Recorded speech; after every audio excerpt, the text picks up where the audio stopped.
அருமையான கர்த்தருடைய பிள்ளைகளே, இந்த நாள் உங்களுக்கு ஆசீர்வாதமாய் இருப்பதாக ஒரு அருமையான வேத பகுதியை நான் வாசிக்கிறேன். எபிரேயருக்கு எழுதின நிருபம் 10ஆம் அதிகாரம் 35வது வசனம். ஆகையால் மிகுந்த பலனுக்கேதுவான உங்கள் தைரியத்தை விட்டு விடாதிருங்கள். மனதைரியம் மிகுந்த பலனுக்கேதுவானது. ஒரு மனுஷனுக்குள்ள மன தைரியம் இருந்தால் எதையும் செய்து விடலாம், எந்த சூழ்நிலையும் தாண்டி போய்விடலாம்.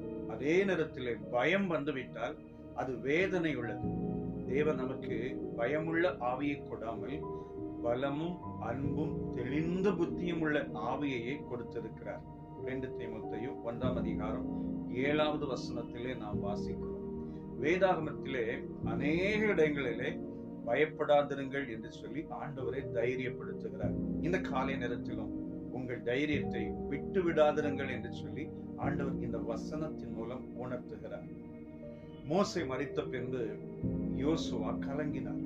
இவ்வளோ பெரிய ஜனக்கூட்டத்தை நம்ம எப்படி நடத்த போகிறோம், இவர்களுக்கு என்ன செய்ய போகிறோம்? அப்பொழுது ஆண்டவர் சொல்லுவார், நான் மோசையோடு கூட இருந்தது போல யோசுவா நான் உன் கூடவே இருப்பேன், நான் உன்னை நடத்துவேன், ஆசீர்வதிப்பேன். அதே போல ஆண்டவர் யோசுவா கூடவே இருந்து இயற்கைக்கு அப்பாற்பட்ட அற்புதம் செய்தார்.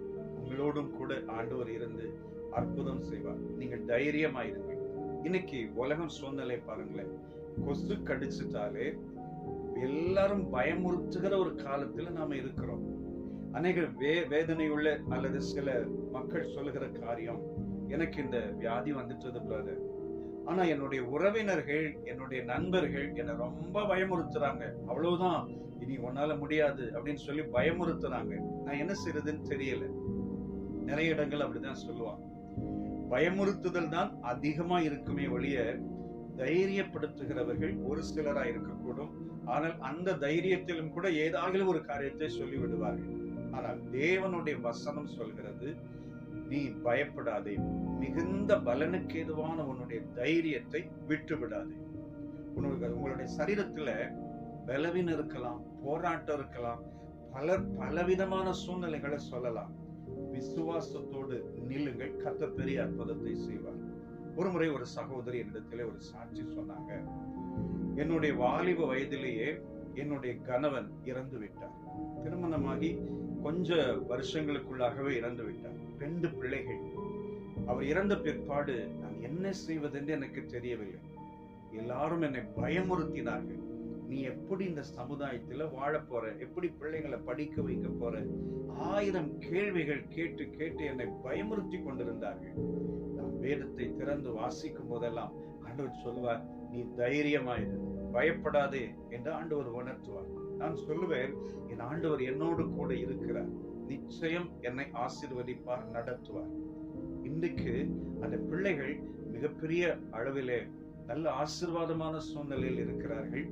ஆண்டவர் அவர்களை அற்புதமாய் நடத்தினார்.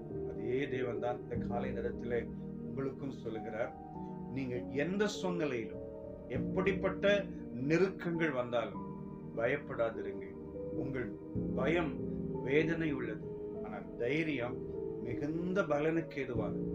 ஒன்னால எல்லாம் அதை செய்ய முடியாது, ஒன்னால எல்லாம் வீடு கட்ட முடியாது, ஒன்னால எல்லாம் இந்த காரியத்தை செய்ய முடியாது. நிறைய பேர் சொல்லுவாங்க, ஒன்னால படிக்க முடியாது. நீங்க சொல்லுங்க, கர்த்தர் என்னோடு கூட இருக்கிறார், நான் நிச்சயமாய் வெற்றி பெறுவேன், கர்த்தர் எனக்கு அற்புதம் செய்வார். சொல்லி பாருங்கள், உங்கள் வாழ்க்கையில தேவன் உங்கள் விசுவாசமாகிய தைரியமான வார்த்தைகளை கேட்டு அற்புதம் செய்வார். இந்த காலை நேரம் ஆசீர்வாதமாய் இருப்பதாக. உங்கள் மனதில் இருக்கிற அந்த பயத்தை, அந்த வேதனையை இப்பொழுதே தூக்கி எறிந்து, கர்த்தர் என்னோடு கூட இருக்கிறார் என்று விசுவாச வார்த்தை சொல்லுங்கள். நிச்சயம் நீங்கள் பெரிய அற்புதங்களை உங்கள் வாழ்க்கையில காணலாம். சேர்ந்து ஜெபிக்கலாமா? அன்பான பிதாவே, உடைய பிள்ளைகளுக்கு மன தைரியத்தை தந்து சந்தோஷத்தை தந்து உதவி செய்யுங்க. மிகுந்த பலனுக்கேதுவான தைரியத்தை உடைய பிள்ளைகள் விட்டுவிடாதபடிக்கு மன தைரியத்தோடு உம்மோடு நெருங்க, எல்லா சூழ்நிலைகளையும் மேற்கொள்ள உதவி செய்யுங்க. இயேசு இரட்சகர் நாமத்தில் தாழ்மையாய் ஜெபிக்கிறோம்